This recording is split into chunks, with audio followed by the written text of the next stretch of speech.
Hadirin ikhwah sekalian yang semoga dirahmati, diberkahi dan diistiqomahkan oleh Allah di atas ketaatan kepadanya. Pada malam hari ini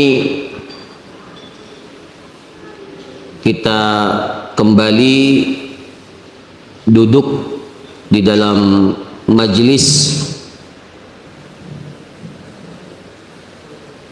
yang mudah-mudahan menjadi salah satu wasilah kita menambah ilmu yang dengannya kita semakin yakin, semakin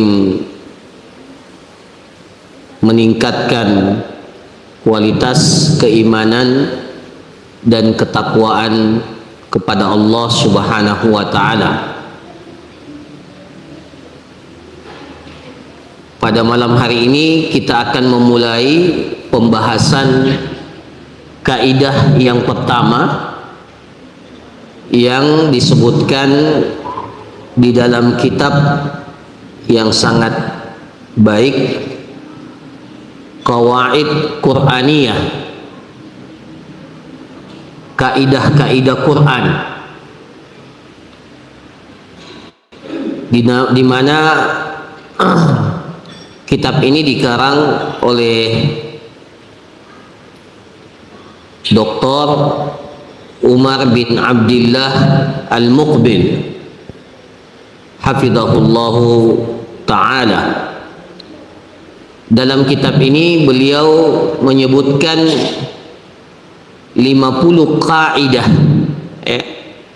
50 kaidah Qur'aniyah fin nafsi wal hayah. 50 kaidah Quran terkait dengan pembinaan diri, pembinaan diri dan terkait dengan kehidupan.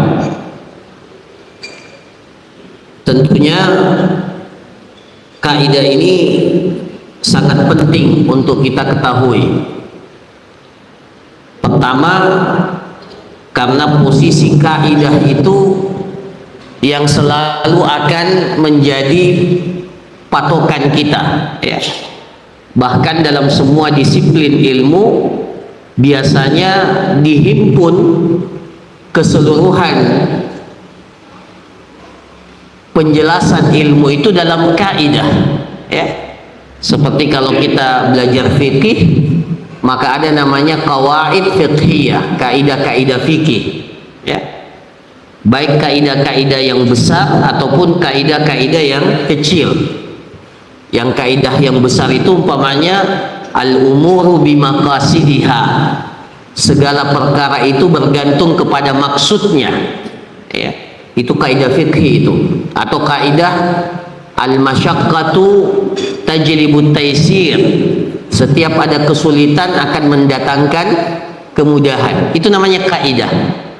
Jadi meskipun kita tidak belajar fikih secara mendetail, tapi dengan mengingat kaidah itu kita tahu, ya, kita tahu bahwa oh, syariat kita ini kalau ada kesulitan berarti pasti mendatangkan solusi, ada kemudahan yang diberikan kepada kita, ya. Nah itu kaidah, ya. Dan menjadi sangat istimewa karena kaidah yang kita pelajari ini adalah qawaid Qur'aniyah, kaidah yang diambil dari ayat-ayat Quran yang memang salah satu fungsinya menjadi petunjuk buat kita, ya, petunjuk buat kita. Jadi sebenarnya ini mempertegas, ya, salah satu daripada fungsi utama daripada Al-Quran itu sebagai petunjuk, ya. Inna hadzal Qur'ana yahdi lillati hiya aqwam. Alif lam mim dzalikal kitabu la raiba fihi hudan lil muttaqin. Syahrul Ramadan alladzi unzila fihi al-Qur'an hudan linnas. Jadi kata petunjuk bagi manusia itu mencakup segala-galanya. Ya, petunjuk bagi manusia untuk kehidupan akhiratnya begitu pula petunjuk bagi manusia untuk kehidupan dunianya. Iya. Maka menjadi istimewa karena yang akan kita pelajari adalah kaidah-kaidah penting yang disebutkan oleh Allah di dalam Al-Quran, ya, dan memang secara spesifik, ya, 50 kaidah Qur'aniyah yang disebutkan dalam kitab ini itu terkait dengan hal-hal yang terkait dengan pembinaan diri, ya, pembinaan diri dan kehidupan kita. Nah, para jamaah sekalian, ikhwah sekalian yang dirahmati oleh Allah Subhanahu wa taala, kita masuk pada pembahasan kaidah yang pertama, ya. Kaidah yang pertama ini adalah firman Allah Subhanahu wa taala, wa qulu linnasi husna, ya. Wa qulu linnasi husna. Hendaklah kalian berkata-kata kepada manusia dengan perkataan yang terbaik. Itu kaidah Qur'aniyah, ya. Ayat ini tentunya terdapat dalam surah Al-Baqarah, ya, ayat ke-83, ya. Jadi kaidah pertama ini diambil dari surah Al-Baqarah ayat ke-83. Saya bacakan apa yang terdapat dalam pembahasan kaidah yang pertama, tentunya dengan menjelaskan sedikit ketika dibutuhkan tambahan. Di sini pengarang kitab ini, Dr. Umar Al-Muqbil, hafidhahullah, mengatakan al-insanu madaniyun bi tab'ihi kama yuqal, ya, wa kasratu ta'amulatihi al-yawmiyah tuhattimu alaihi al-ihtiqaq bi tawaif minan nas, ya. Jadi beliau ingin mengatakan di muqaddimah kaidah ini bahwa manusia itu diciptakan madaniyun bitaba, secara natural madani. Apa itu madani? Siap untuk hidup berinteraksi dengan orang lain, ya. Jadi kita ini seperti yang dikatakan dalam kaidah al-insanu madaniyun bitaba. Madani itu memang siap untuk bertamaddun. Tamadun itu berperadaban, siap untuk hidup berinteraksi dengan yang lain, ya. Jadi kalau ada manusia yang tidak siap untuk berinteraksi dengan orang lain, maka dia telah menyelisihi karakter asal dari manusia itu. Bahkan para ulama kita mengatakan manusia itu definisinya apa? Al-insanu hayawanun natiq, ya, sering disebut itu al-insanu hayawan natiq. Hayawan itu bukan berarti hewan, ya, bukan. Hayawan itu artinya makhluk hidup, ya. Jadi jangan didefinisikan hewan. Al-insanu hayawanun natiq. Apa artinya? Manusia itu makhluk hidup natiq, yang berbicara. Ya, banyak makhluk hidup yang Allah hidupkan, berikan kehidupan, tapi tidak natiq. Mereka tidak mampu berkomunikasi. Manusia ini diciptakan oleh Allah sebagai satu makhluk hidup yang mampu berkomunikasi. Baik komunikasi verbal, non verbal, langsung dan tidak langsung. Ya. Saya berikan contoh. Kalau ada sebagian orang Indonesia pergi ke Arab Saudi melaksanakan haji atau umrah, sementara dia tidak tahu bahasa Arab, bisa enggak dia berinteraksi dengan orang Arab?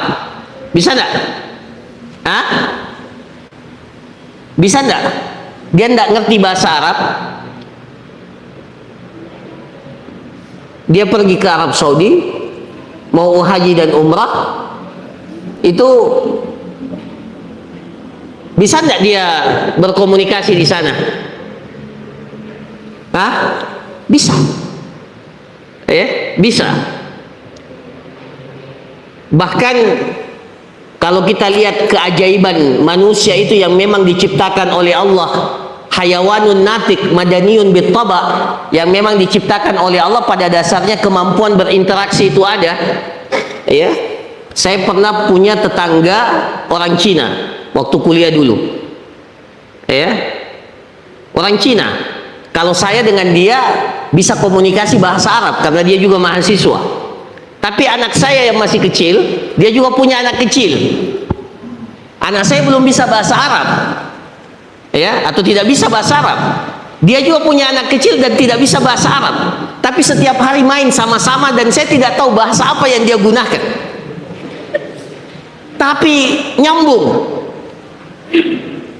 Ya, kalau sesama kita mungkin di Indonesia ya, ini tidak. Satu dari Cina, satu dari Indonesia. Latar belakang kebiasaannya berbeda-beda. Tapi alhamdulillah nyambung, ya. Sampai sekarang anak saya masih ingat temannya itu. Saya tanya, apa yang kamu bicara? Apa yang dia bilang nyambung saja. Mainnya alhamdulillah setiap hari main sama-sama. Padahal tidak tahu ini satu bahasanya, ini satu bahasa, tapi maksud saya ingin menjelaskan bahwa al-insanu madaniyun bittaba. Memang secara spesifik kita ini diciptakan oleh Allah kemampuan dasar untuk berinteraksi. Saya ingat ceritanya almarhum, bapak, almarhum bapak saya waktu pergi haji. Waktu itu kan belum tahu bahasa Arab. Belum tahu bahasa Arab. Kebetulan waktu pergi haji itu almarhumah ibu saya, itu beliau haji itu tahun saya SD, berarti tahun 80-an lah. Saya selesai SD itu tahun 86. Ada yang mungkin belum lahir di sini. Jadi tahun 80-an pergi haji sama ibu. Pada saat haji, ini cerita bapak langsung cerita. Ibu dalam keadaan haid. Haid.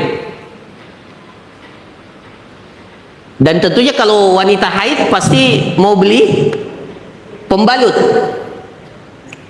Bapak tidak tahu apa itu bahasa Arabnya pembalut dan seterusnya. Dia tidak tahu ini mau beli pembalut ini bagaimana ini. Akhirnya ada ide, dia datang ke tempat, kalau tidak salah bapak bilang waktu itu ke apotek ya. Apotekernya ya orang Arab jelas. Bapak tidak tahu caranya bagaimana menyampaikan maksudnya.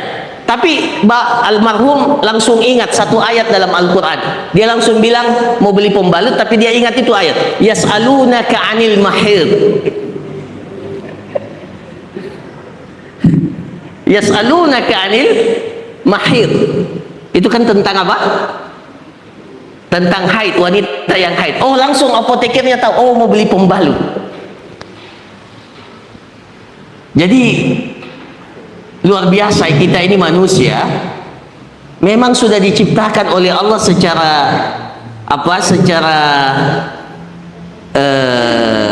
penciptaan asal siap untuk berinteraksi.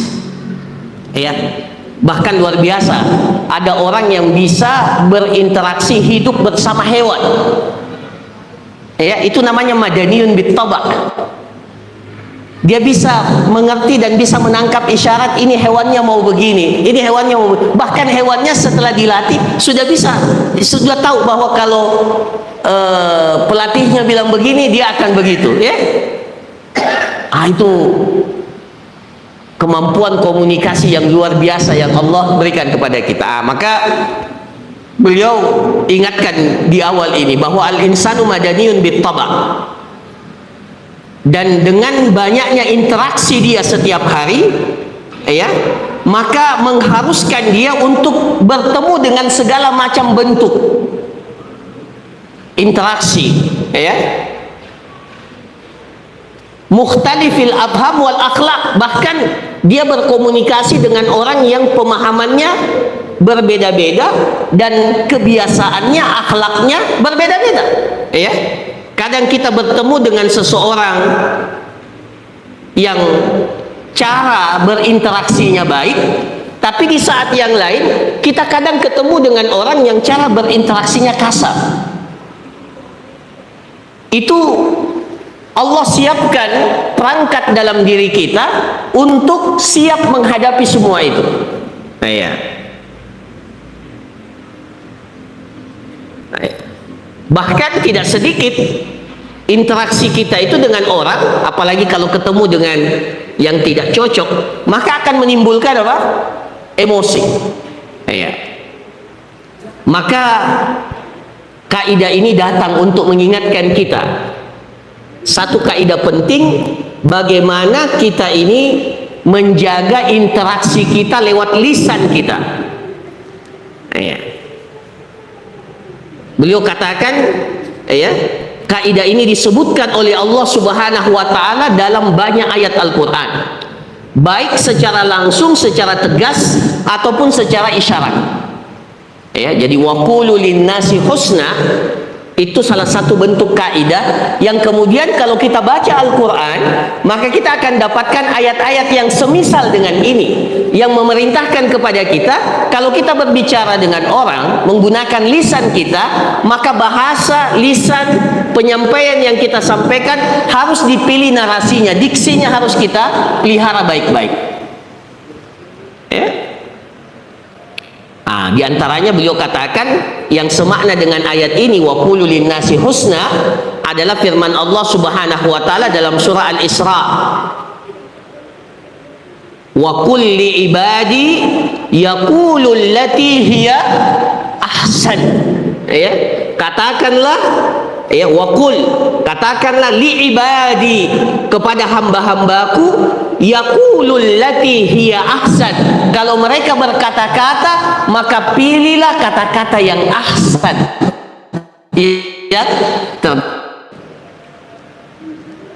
ya, baik. Jadi itu ayat ini menjelaskan kepada kita bahwa memang hukum asalnya kaidah dalam berkata-kata, menyampaikan satu perkataan, satu ungkapan, satu pesan, ya, kepada orang lain, itu harus kita pilih. Ya, dipilih narasi yang terbaik, dipilih kata yang terbaik, dipilih diksi yang terbaik. Ya. Ayat yang lain yang kata beliau, wa qaribun min dzalik, ya, Allah Subhanahu wa taala memerintahkan kepada kita bahkan pada saat kita berdebat, ya, mujadalatu ahli kitab, kata beliau di sini, ya, amarahu subhanahu bimujadalati ahli kitab billati hiya ahsan. Bahkan ketika kita berdebat, mohon maaf para ikhwah sekalian, ya, hari-hari ini media sosial kita sungguh sangat panas dengan, ya, satu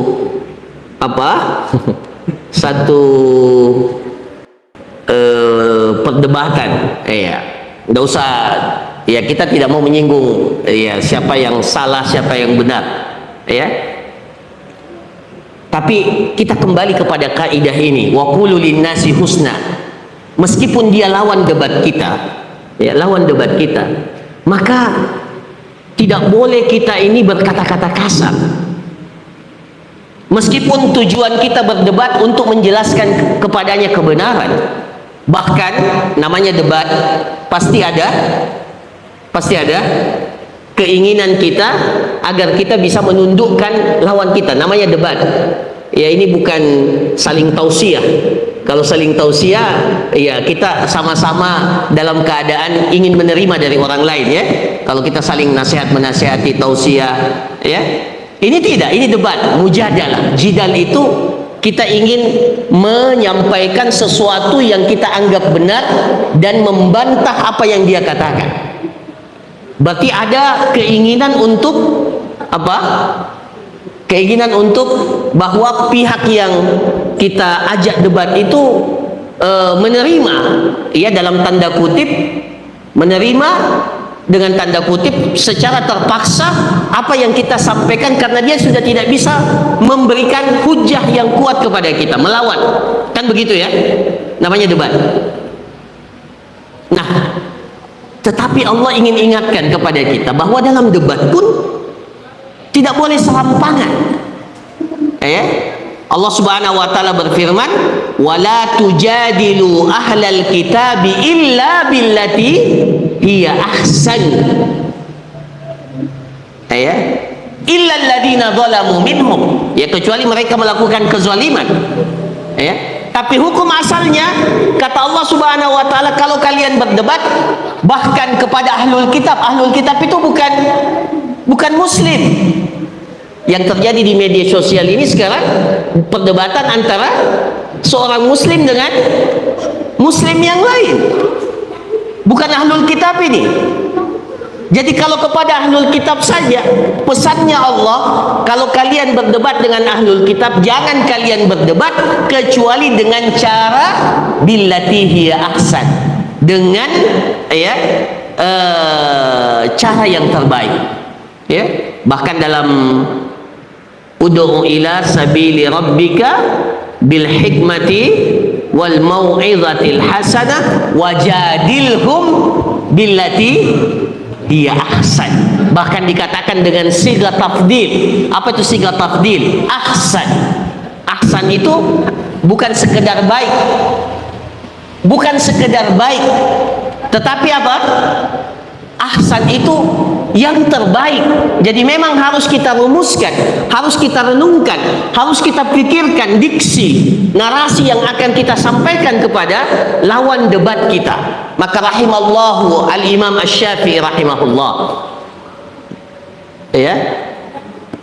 Beliau dalam ungkapan beliau mengatakan, "Ma nadhaqtu ahadan." Saya tidak pernah berdebat dengan seorang pun kecuali pasti aku berdoa. Coba bayangkan, Imam Syafi'i, Imam Syafi'i setiap kali berdebat dengan orang, dia selalu berdoa kepada Allah. Allahumma ajri al-haqqa ala qalbihi wa lisanihi. Saya Masya Allah, kita ini kalau berdebat sama seseorang pernah tidak mendoakan lawan debat kita? Yang ada kita selalu apa? Berusaha, apa kelemahannya ini orang. Kan begitu ya biasanya ya. Kalau kita mau berdebat sama orang, kita selalu cari apa? Titik-titik kelemahannya. Oh, dia lemah seperti ini. Makanya kita persiapan debat itu dengan mencari titik lemahnya. Al-Imam Asy-Syafi'i tidak begitu para ikhwah sekalian. Al-Imam Asy-Syafi'i beliau katakan, "Mana dhabtu ahadan," saya tidak pernah berdebat dengan seseorang, "illa qultu," kecuali saya berdoa kepada Allah, "Allahumma ajril haqqa ala qalbihi wa lisanihi." Ya Allah, alirkanlah kebenaran pada hati dan lisannya. Jadi didoakan lawan debat itu, bukan di Allah musta'an. Tidak usah disinggung ini perdebatan yang hadir hari ini. Kita diajarkan sesuatu yang tidak sesuai dengan etika dan adab Islam dalam berdebat. Hari ini di media sosial sebenarnya yang muncul, yang viral, hari ini kita diajarkan keluar dari tuntunan syariat kita. Perintah agama berdebat pun harus dipilih narasi yang terbaik. Maka kata Imam Asy-Syafi'i, setiap saya berdebat dengan seseorang, saya pasti berdoa kepada Allah. Mudah-mudahan Allah mengalirkan kebenaran itu pada hati dan lisannya. Karena kata beliau, fa in kana al-haqqa ma'i atau fa in kana al-haqqu ma'i ittaba'ani. Kalau saya berkata baik, apa yang saya sampaikan baik, diterima dan kebenaran itu bersama dengan saya, niscaya dia akan mengikutiku. Wa in kana al-haqqu ma'ahu ittaba'tuhu. Kalau dia menyampaikan narasi secara baik, penyampaian debatnya baik dan kebenaran bersama dengan dia, maka niscaya dengan penuh kesadaran saya pasti akan mengikutinya. Kita ini mau berdebat mau apa? Mau menang-menangan? Mau tunjukkan bahwa kita yang paling hebat? Tidak. Kita berdebat untuk cari apa? 1-0, 2-0. Bukan itu para ikhwan sekalian. Kita berdebat untuk sampai kepada kebenaran. Maka kata Imam Syafi'i, saya berdoa kepada Allah mudah-mudahan kebenaran itu dialirkan oleh Allah pada hati dan lisannya. Kalau kebenaran itu bersama dengan saya, ya, maka dia akan rela mengikuti saya karena yang saya sampaikan dengan penuh kebaikan, dengan penuh kepantasan. Kita pelihara, kita hormati lawan debat kita. Dan kalau sebaliknya ternyata kebenaran itu berada pada pihaknya, maka saya pasti akan mengikutinya. Begitu memang debat itu. Nah, nanti antum ukurlah sejauh mana itu diterapkan dalam debat yang sayangnya mohon maaf berdebatnya di media sosial, tidak ada keinginan untuk ketemu. Kalau ketemu insya Allah banyak yang bisa diselesaikan. Orang itu biasanya garang di media, tapi kalau ketemu biasanya akan cair. Nah, ini masalahnya tidak ada yang mau saling ketemu. Kita doakanlah, ya, kita doakan supaya orang yang berdebat itu bisa ketemu dan saling menjelaskan. Dan tidak semua persoalan agama memang kita sepakat. Nah, itu juga salah satu hal yang harus kita pahami. Ya, bisa saja orang berbeda dengan kita. Nah, kembali, ya, maka dua ayat ini, kata beliau, dua ayat ini cukup mengisyaratkan kepada kita betapa pentingnya kaidah. Ya, kaidah yang pertama ini, wa qulu linnasi husna. Ternyata ayat-ayat yang semisal itu banyak disebutkan oleh Allah Subhanahu wa taala, baik secara langsung ataupun secara tidak langsung. Ya.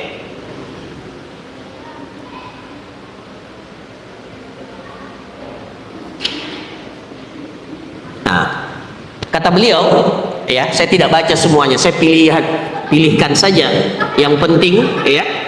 Beliau katakan di sini, wa minal lataif min ma'ahadil ayat, di antara faidah, ya, di antara faidah yang disebutkan oleh para ulama terkait dengan ayat ini, wa qulu linnasi husna, ya.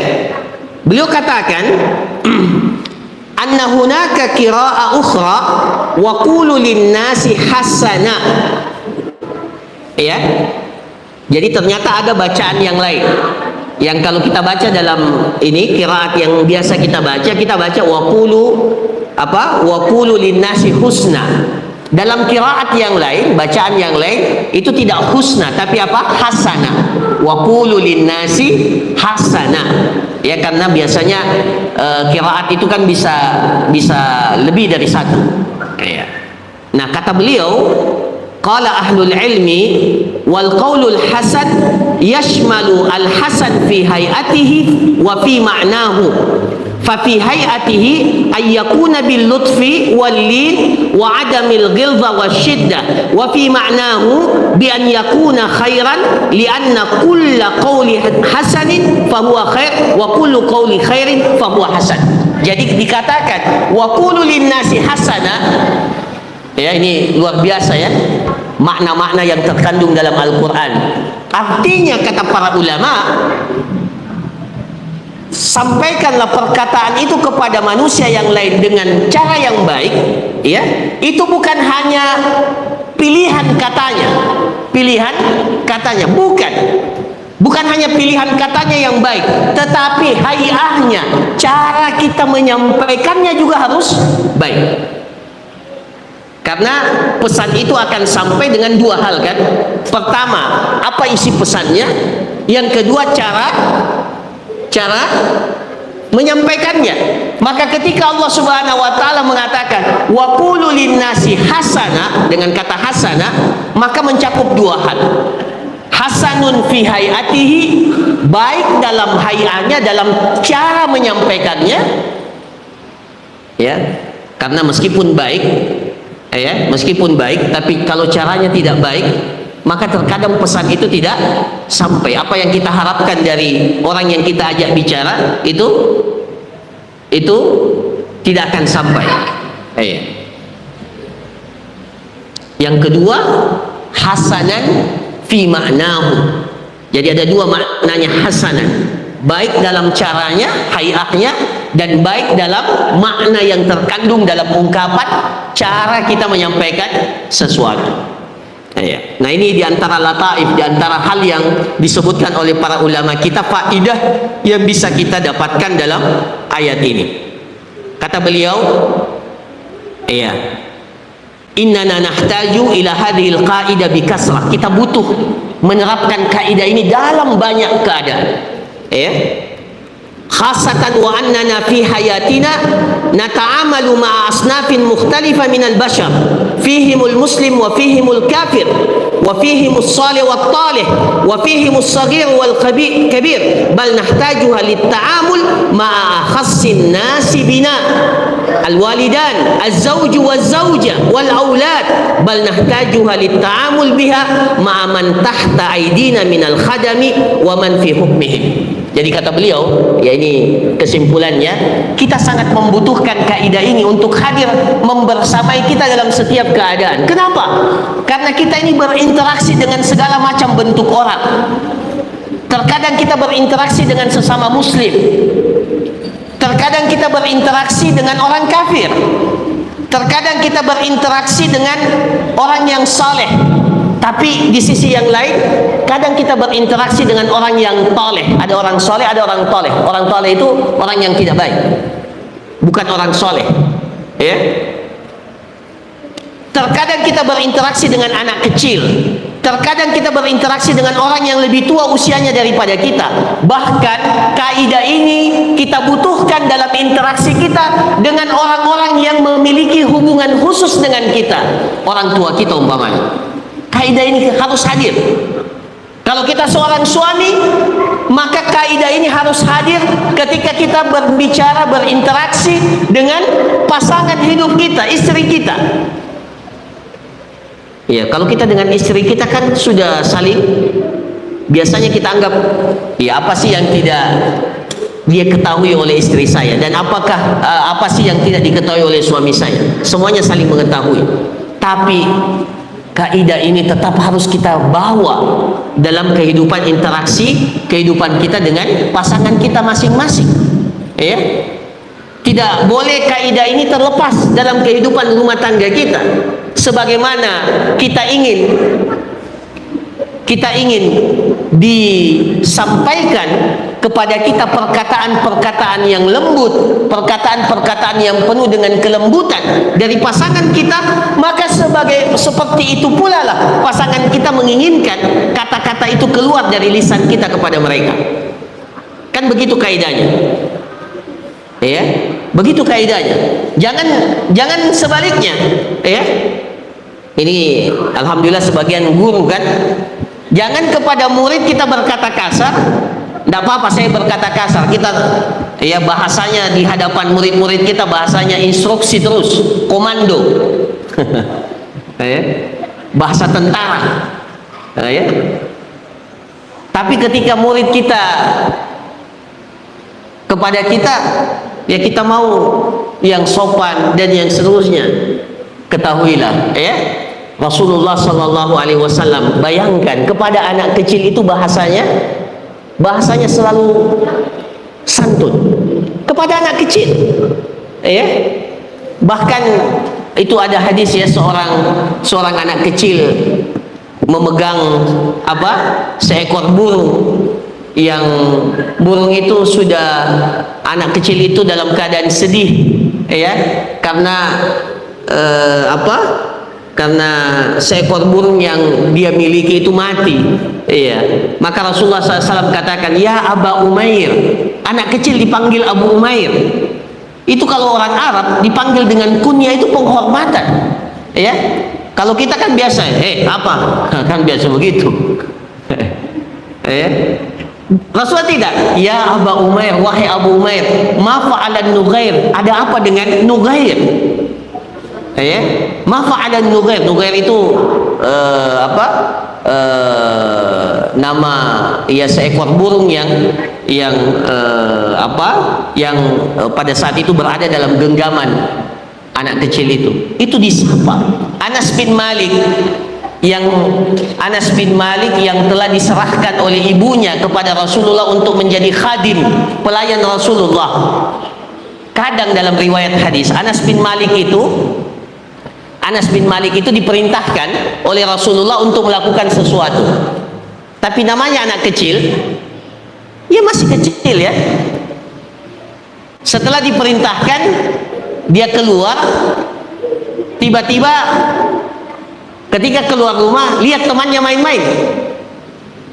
Maka biasanya Anas bin Malik, ini Anas bin Malik sendiri yang ceritakan, kadang Rasulullah memerintahkan kepada aku sesuatu, tapi ketika saya ingin melaksanakannya, saya ketemu dengan teman-temanku, akhirnya dia main-main dulu dan tidak melaksanakan apa yang diperintahkan oleh Rasulullah. Nanti Rasulullah keluar rumah baru mengingatkan Anas, tapi kata Anas, tidak pernah Rasulullah memarahiku. Jadi luar biasa ya. Ini kaidah ini luar biasa ya, harusnya hadir dalam kehidupan kita. Hari ini para jamaah sekalian, ikhwah sekalian, kita sangat memerlukan kaidah ini. Wa qulu linnasi husna. Setiap kita ingin menyampaikan perkataan, pilihlah kata-kata yang terbaik. Apalagi kita hidup di sekarang ini, kita punya dua kehidupan kan? Kehidupan di dunia nyata dan kehidupan di dunia apa? Dunia maya. Kita semua punya dua dunia. Ya. Kadang orang eksis di dunia nyata tapi tidak eksis di dunia maya. Tetapi sebaliknya pun ada. Masya Allah, di dunia nyata tidak pernah bicara, tapi di dunia maya luar biasa komennya. Ya, komennya luar biasa. Semuanya kehidupan kita, baik di dunia maya, di dunia nyata, memerlukan kaidah ini. Meskipun di dunia maya tentunya penyampaiannya pasti akan kalau umpamanya ya, kita akan buat pesan atau buat status ya status, maka tetap ya wa qulu linnasi husna ya. Nah, yang terakhir para ikhwah sekalian, beliau sebutkan contoh-contohnya di sini ya. Bagaimana penerapan kaidah ini? Disebutkan dalam Al-Quran banyak contohnya. Pertama, kepada kedua orang tua. Ya, wala tanhar huma. Jangan kalian membentak kepada keduanya. Jangan mengucapkan kata-kata bentakan. Wala tanhar huma. Wa qul lahuma qaulan karima. Katakanlah kepadanya dengan perkataan yang karimah, yang lembut, yang santun. Ya, jadi langsung diajarkan penerapan kaidah itu. Wa qulu linnasi husna. Di antaranya penerapannya ketika kita berinteraksi dengan kedua orang tua kita. Bahkan ketika kedua orang tua kita tidak sepaham dengan kita, bahkan tidak seakidah dengan kita, tidak boleh kita berkata kasar. Wala taqul lahuma uffin wala tanharhuma. Jangan berkata uff. Ya, uff. Kalau kita mungkin apa? Ya, apalagi sambil membentak, itu dilarang. Ya. Yang kedua, contohnya bahkan kepada orang yang datang meminta-minta kepada kita, boleh enggak kita membentaknya? Boleh enggak kita berkata kasar kepada orang yang meminta itu? Kalau tidak mau berikan, jangan dikasari. Apa contoh, apa dalilnya? Wa ammas sa'ila fala tanhar. Adapun orang yang datang meminta, jangan dibentak. Kalau tidak mau memberi, cukup apa? Sampaikan dengan cara yang baik. Mohon maaf, saya tidak punya apa-apa atau tidak ada yang bisa saya berikan. Lain kali ya, atau bagaimana cara, yang penting dengan cara yang halus. Adapun kita bilang lagi, kau lagi ya, tidak ada kan. Ya kan biasanya begitu ya, wala tanharhuma ya. Jadi jangan, maaf, wa ammas sa'ila fala tanhar. Bahkan di antara penerapan kaidah ini adalah ketika kita ternyata harus bertemu dengan orang-orang yang berkata kasar kepada kita, ya, maka Kita ini lebih baik menghindar atau memilih jalan selamat. Apa ayatnya, penerapannya? Wa idza khatabahumul jahiluna qalu salama. Kalau kita bertemu, jangan ketemu orang bodoh kita tambah bodoh juga. Ya? Ketemu dengan orang kasar kita, oh kalau sama-sama, akhirnya kita jadi bodoh juga. Ya? Dia memperlakukan secara kasar, kita balas lagi kekasarannya itu. Tidak. Wa idza khatabahumul jahilun, orang-orang yang beriman itu, ibadur rahman itu kalau ketemu dengan orang-orang jahilun, orang-orang yang tidak mengerti adab, tidak mengerti etika, orang yang tidak punya ilmu, qalu salama. Mereka mengatakan ya cukup, qalu salama. Ya, mereka mengatakan ya cukup, ya, tidak perlu dibalas. Ya, apalagi direspon dengan respon yang kurang tepat, ya, yang kurang tepat, ya. Nah, ini diantara contoh-contoh bagaimana kita menerapkan kaidah yang pertama ini. Jadi para jamaah sekalian, meskipun kita tidak bisa bacakan semuanya, kaidah ini harus hadir dalam kehidupan kita, ya. Dan alhamdulillah ini kaidah yang pertama yang disebutkan, dan di saat kita berhadapan dengan suasana di media sosial yang luar biasa. Iya, yang begitu apa namanya, bahkan iya sudah sampai, kalau tidak salah sudah sampai ancam mengancam, begitu ya, kelihatannya ya sudah sampai ancam mengancam, tidak sehat, ya. Kita tidak diperintahkan seperti itu. Kalau mau berdebat, silahkan berdebat dengan cara yang ilmiah.